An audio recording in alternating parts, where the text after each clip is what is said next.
Okay. Hi, welcome to this year's Writers' Conference. I'm going to be talking about, I call it the anatomy of murder, but it might be more appropriately called the anatomy of a murder story.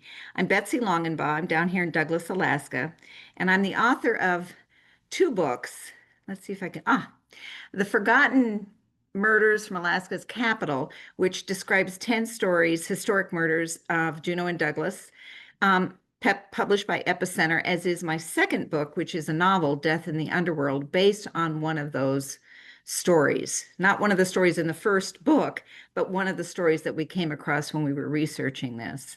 When I say we, I'm referring to myself and my husband. Both of us are retired reporters.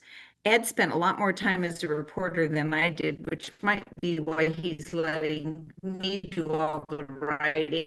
I think maybe he just got tired of it. There's a second nonfiction book coming out next year, also through Epicenter Press, called More Forgotten Murders, at which point we're going to be looking into some other Southeast communities. And so I've written the books. We do historic walking tours in Douglas and Juneau. And now we're just going to sort of talk about how I found out about this stuff. I was curious about early murders in Juneau after I started volunteering at the City Douglas Museum after retirement. And I came across an article about Robert Stroud, the Birdman of Alcatraz, who committed his first murder in 1902 here in Juneau. And I thought, that's really interesting. But is it really interesting? It was sort of interesting. And then it made me think there might be more interesting stories that are out there. So I talked to some archivists at the state archives, and they sent me off to chroniclingamerica.com, which is a fantastic website that you can just get on. You don't have to be a member, you don't have to register, you could just and start searching. The Library of Congress has digitized newspapers from around the country, and they're searchable by word. So I searched for the word murder in Juneau and Douglas newspapers, 1898 to 1921, which at the time I was doing that work was all that the Library of Congress had digitized. They've digitized quite a few more since then. But then I got stuck at 1921. And I turned to this man, our fisherman, Captain Lloyd Kinky Bear. Lloyd Kinky Bear, who I think may have been on the spectrum, liked to index newspapers. And he started indexing them right about the time we ran out of them at the Library of Congress. So right around 1920, he started indexing newspapers for Juneau. Consequently, between my search for murder in those newspapers, which took about 4 months, by the way, and Kinky Bear's wonderful index cards, we came up with a murder spreadsheet of about 80 murders that happened between around 1902 and statehood in Juneau. I'm going to give you an example here of one of Kinky Bear's notes. These are all, you can all access these. They're digitized on the website for the archives, the state archives. And this is card number 3 about Juneau murders. As you go down the card, you're going to see a reference to a newspaper, and this would be the Empire, EMP, and the date. And the very last 3 entries on this are where I found out about the story I'm going to be telling you about today. Hilda Weiss, this happened September 24th, 1923. Hilda Weiss and Billy Mason, 2 Juneau prostitutes, were found murdered in the Ketchikan cigar store on Lower Front Street today. That was right in the heart of downtown. Batlin Johnson has been picked up by city police. The next day, there was an article more on the Batlin Johnson massacre. It was never referred to as a massacre. I think Kinky got a little carried away with the idea.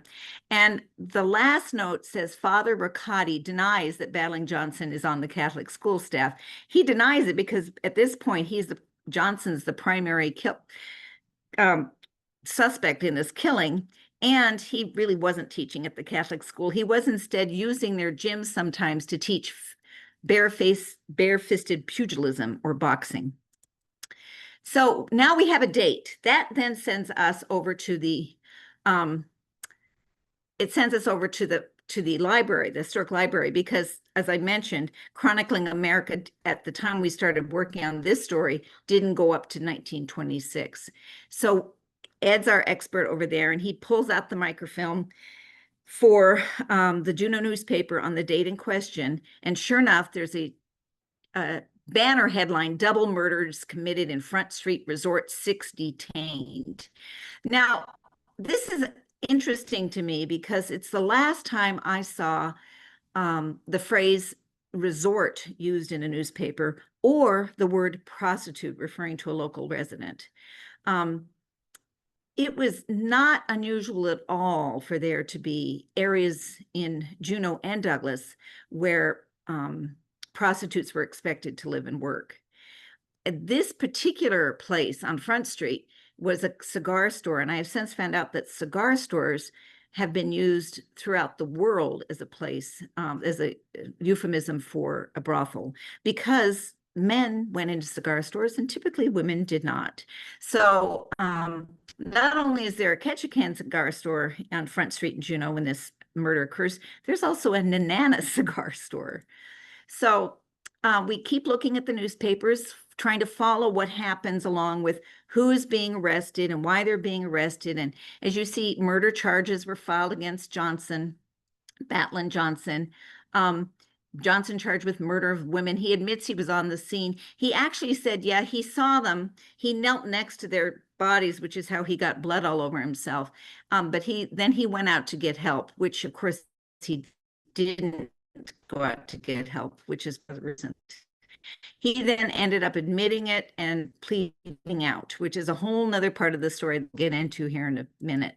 So here are all the newspapers. We also started looking at newspapers elsewhere. Ketchikan, because these two women had come up to Juneau from Ketchikan just a few months before they were killed, had a big piece on it because former Ketchikan women were murdered. We also the reporters started finding out more about the suspect. He had a war record. He had served in the Canadian Armed Forces. It was believed that they found bloodstains on his underwear. And this is another great euphemism for prostitutes, women of the underworld. And that was a very typical phrase. So what was Juneau in the early 1920s? It was, trying to think. It had 3 gold mines. They were working 24/7. It employed many, many, many, many men. As far as I can tell, there were no women gold miners or workers in the gold mine. Outside of possibly office staff. Anyway, many, many men away from families, young and fit, and probably looking for a little female companionship, which is why prostitution was sort of okayed by city officials. There was never any real movement to shut down what they called the line, which was the little cabins where women plied their trade in Juneau, or places like the brothels on Front Street, the Nanana cigar store and the Ketchikan cigar store. So it had a population about 5,900. And as I said, it's a 24/7 town. Just to give you an idea of that, the killer actually, let me back up a minute. The murder occurred in the middle of the night, Sunday night. The bodies were found very early Monday morning. And Sunday night, before the murder went to the brothel and killed these 2 women, he'd been able to buy a gun at an open gun shop.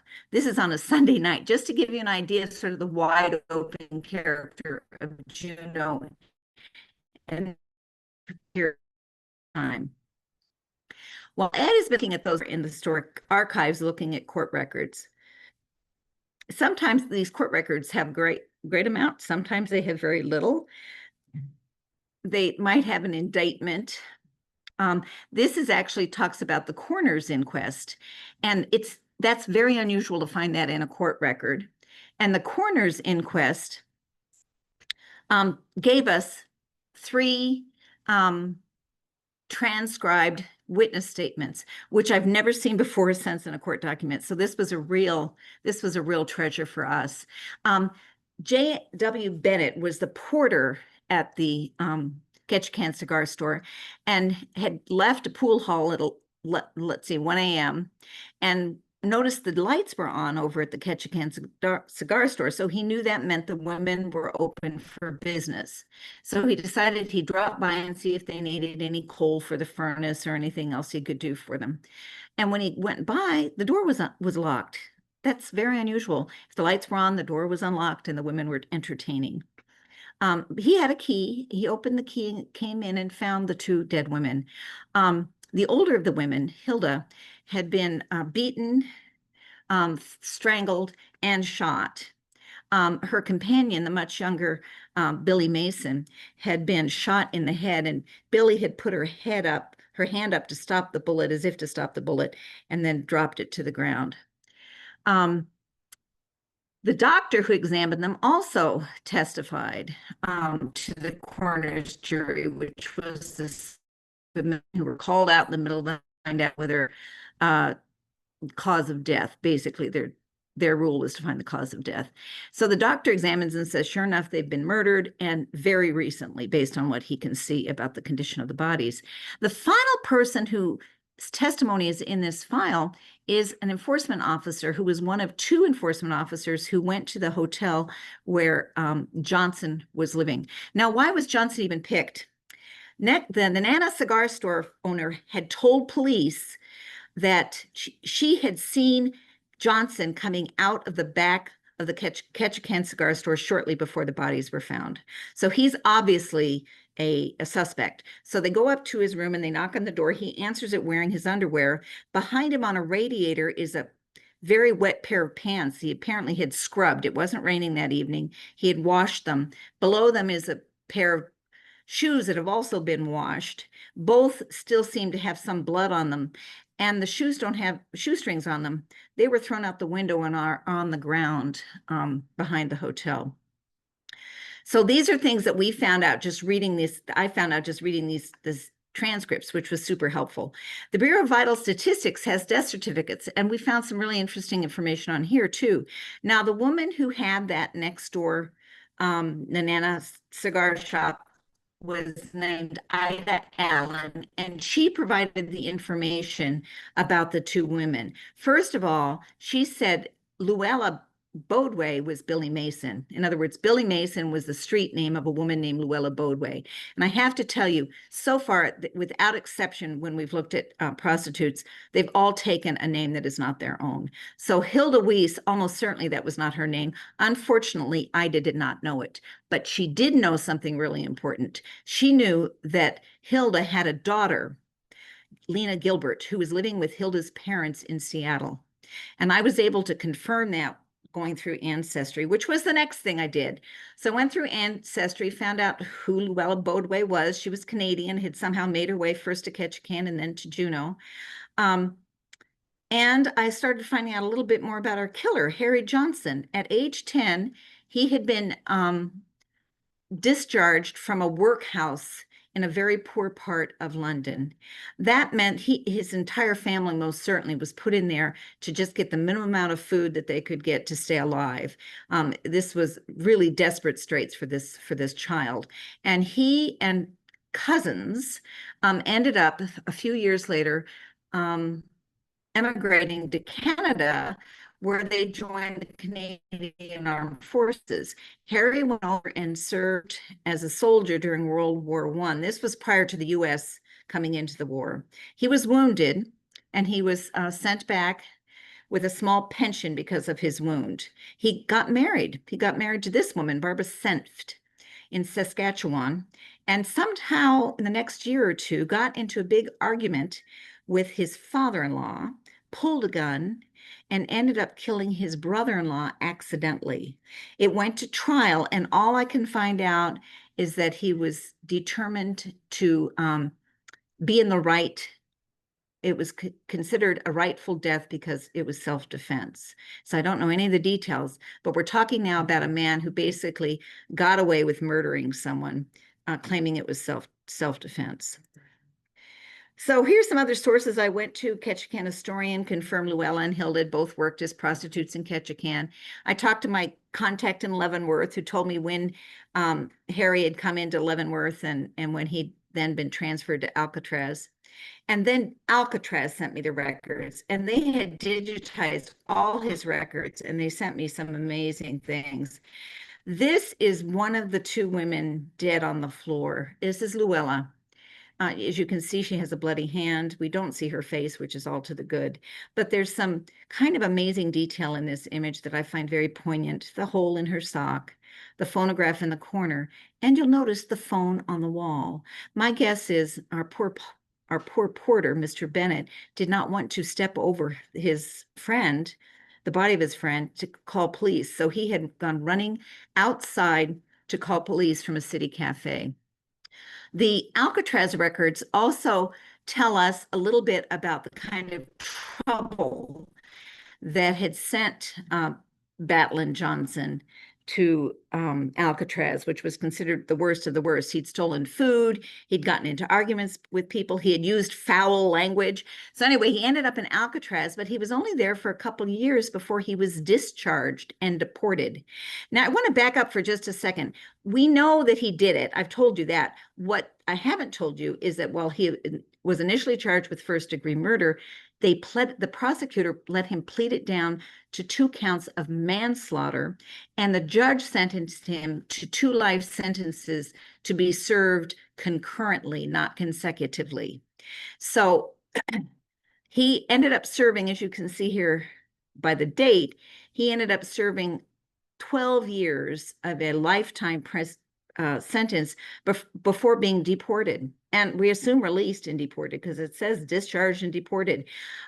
Alcatraz had no idea in their records whether he was deported to England, which is where he was from originally. He was actually called Limey in one of the prisons, or whether he was sent back to Canada. And I was unable through Ancestry.com and many hours on that to track him down again. So that was the somewhat interesting and surprising end to Harry Johnson. Other than we do know he did not sexually assault either of the women. It was pure and simple robbery. He was found with some of Llewellyn's jewelry on him, as well as some very distinctive coins that had been paid to the women by customers of that same weekend. So that's the end of my presentation. Fast. I'm sure you have questions, and if you do, please feel free to email me at truecrimealaska@gmail.com or contact me through my webpage or my Facebook page. All can be found just look at True Crime Alaska. Thank you so much for this opportunity to talk with you all, and best wishes on your efforts as you move forward to writing. Thank you so much.